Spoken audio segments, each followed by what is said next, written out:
little view of what I got going on currently inside my shack.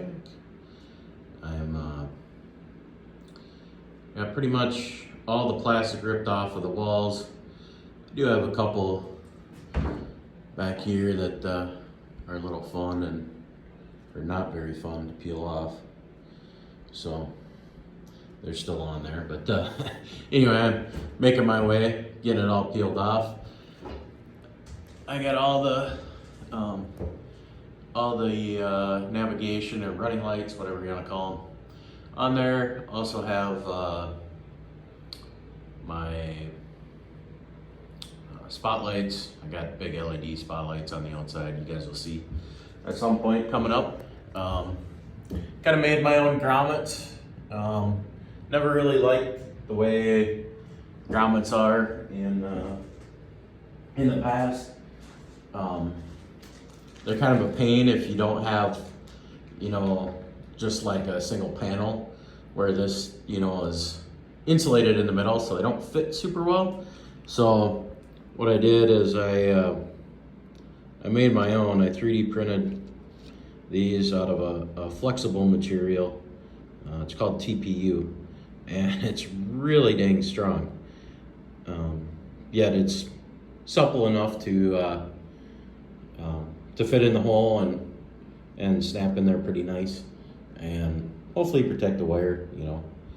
Should do a good job for what I made for it, and they're super cheap, so that's a bonus. But and being able to make them any size I want is a beautiful thing. But see up in the nose here, got my fart fan in. Very important feature. And more nav lights, running lights. And I also have, I don't have two at each one. I got some colored LEDs outside. You guys will see in the future. I decided to go this route instead of strips outside, because I've never had really good luck with strips lasting more than a year or two outside. So maybe it's just I'm buying the wrong ones, or I don't know.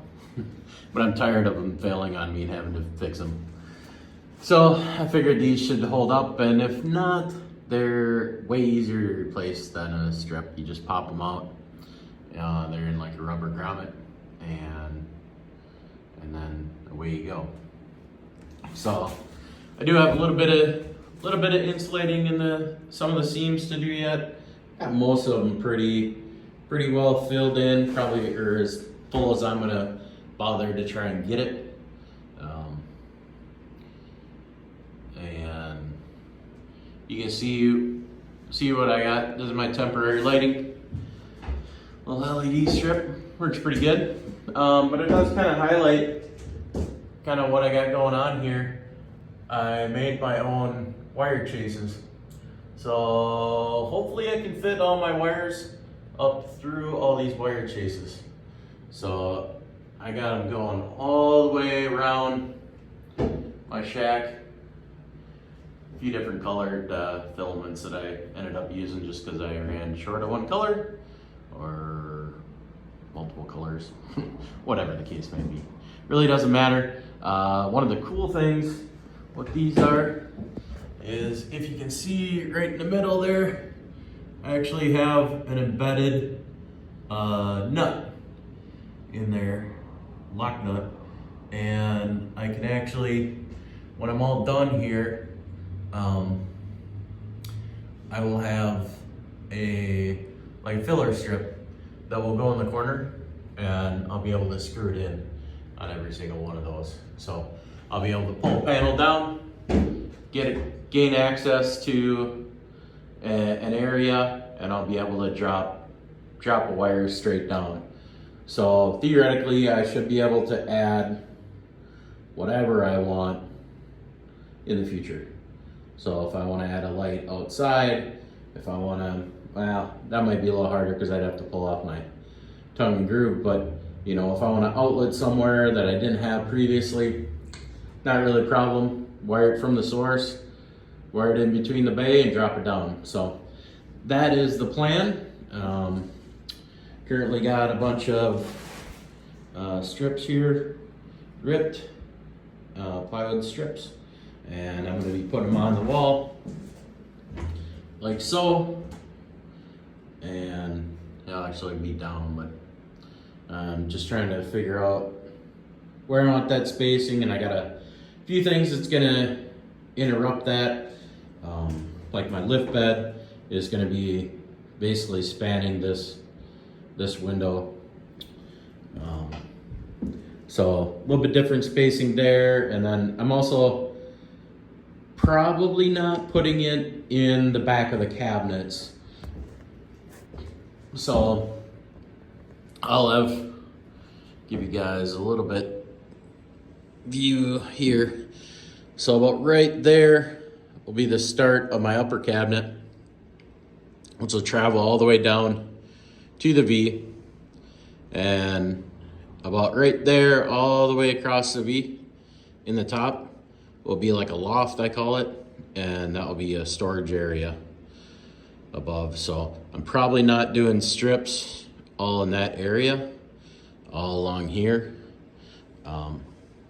just because it's not needed, and it gives me it'll give me another inch of cabinet space. So kind of nice. Also not gonna do it in behind my countertop here. I have a countertop here. This will kind of be my kitchen-y area. Refrigerator going here, won't be behind the refrigerator either. It's elevated like here, and then I'll have drawers in this area coming up, space, and then there'll be a microwave starting about here, and then cabinet up above. So it's kind of the rough layout for you guys. Maybe I'll drop in a few pictures of kind of my CAD design and what I got going on, but it's kind of where I'm sitting currently. May do some time lapses for you guys. Give me a shout out if you guys like the time lapses. Don't care for seeing my sweaty ass in the time lapse, and I'm cool with that, no offense. But anyway, that's where I'm at in a nutshell, and next time you see it, we're gonna have hopefully a lot more wiring done, hopefully starting the cabinets, and just progressing, try and move along every day, get to where we are. I don't know if I highlighted this, but my wheel well, you can kind of see this one I haven't finished yet. So this one, it's a galvanized wheel well box, so 1/8 inch steel. It's pretty strong. So I get that in place, and then I basically wrap it with the panels that are on the outside of the shack, or make the outside walls for insulation. This R17, 2-inch R17, and so I wrap the outside, and then I have the top, I'll have a cabinet here. This will actually be the base of my cabinet, and this is extra of my flooring that was basically scrap. When they make a panel, they make them a certain size, and then they cut out the shape that I need, and they gave me the extras, which is sweet. So like that piece I'm able to use. I'm also thinking about using it for my countertops. I have enough to do my countertops, so maybe do it, maybe not. I don't know, I'm still thinking about that, whether or not I want to go that route or not. But you can kind of see how this panel's made if you're interested. It's actually fiberglass on top, fiberglass on the bottom, and then a core. It's actually really, really stiff foam. But it's almost like, it's almost like the white stuff you see in the stores. But dang it, if this stuff isn't like 3 or 4 times stronger than most of that other stuff.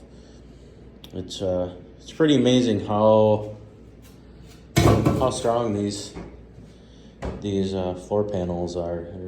They're some amazing stuff, and pretty dang lightweight. So I'll rip the blue off. I had when I bonded these corners, I bonded them together and slid them over the whole unit. Used structural polyurethane adhesive to attach it all around, and did some spray foaming in a certain area where I had a relief cut, just because I had some mounting brackets for the wheel well and some rivets that I was trying to clear. So a little bit of spray foam helps glue it together, keep it nice and insulated. And these brackets, I don't know if I'll leave them or not. I might leave them. They'll be behind the wall anyway. You wouldn't see them. You're not going to see any of this white, but that's with all the blue stuff ripped off. But at the end of the day, you won't even see that. The whole thing will be furred out another inch surround, basically. So, all right, thanks.